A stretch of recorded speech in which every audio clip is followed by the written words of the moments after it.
An adjunct professor at Montclair State University, Dan Geltrude.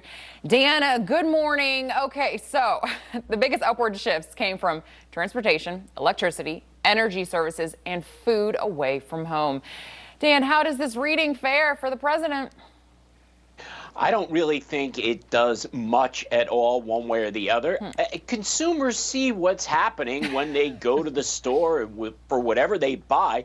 They see exactly what's happening. So you could try to spin this as a positive trend, which it is, but it doesn't do much for people. And one thing I got to add here is let's just mention the difference between CPI and the prices that you see in the store. So the trend for CPI is good because it's being reduced, yes, but that's a year-over-year number.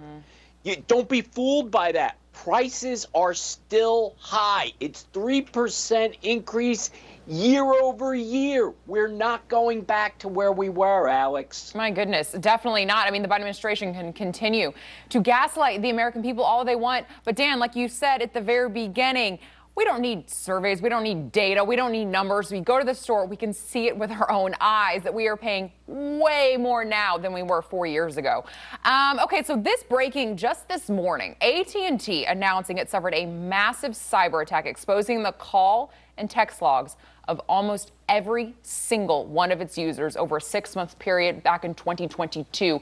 Dan, the company is blaming an illegal download on a third-party cloud platform for this incident. Okay, so right now, AT&T is saying at this time, we do not believe that the data is publicly available. Currently, there are no names linked, but they said it's very easy for this third-party app to be able to link names with the text. How does AT&T prevent another attack like this? What do we do moving forward?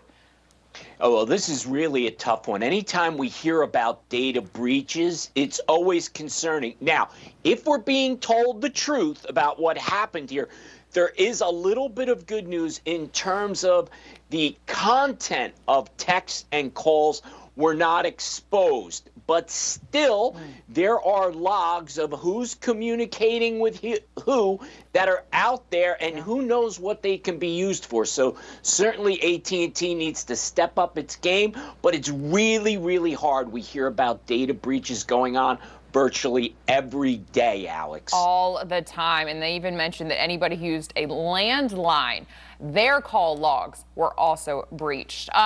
Okay, so Delta Airlines announcing it is missing out on $100 million as tourists try to dodge Paris. Delta partnering with Air France to add more Paris flights for the anticipated Olympics. I don't know, Dan, do you think Delta is going to be able to make that money back?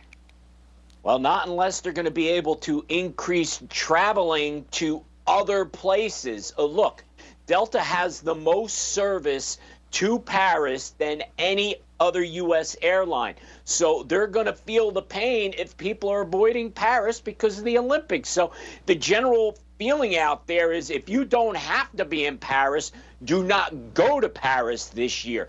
It's simply too expensive. The crowds, hotel prices are really skyrocketing. So I think Delta may have misjudged what was going to happen here. Yeah, and just the timing of everything. Of course, you've got the Olympics, and then there's been a lot of riots in Paris as of late after the elections. It's just been not so good for Paris so far this summer. Dan Geltrude, thank you so much for joining us this morning. Have a fantastic weekend. Thank you, Alex.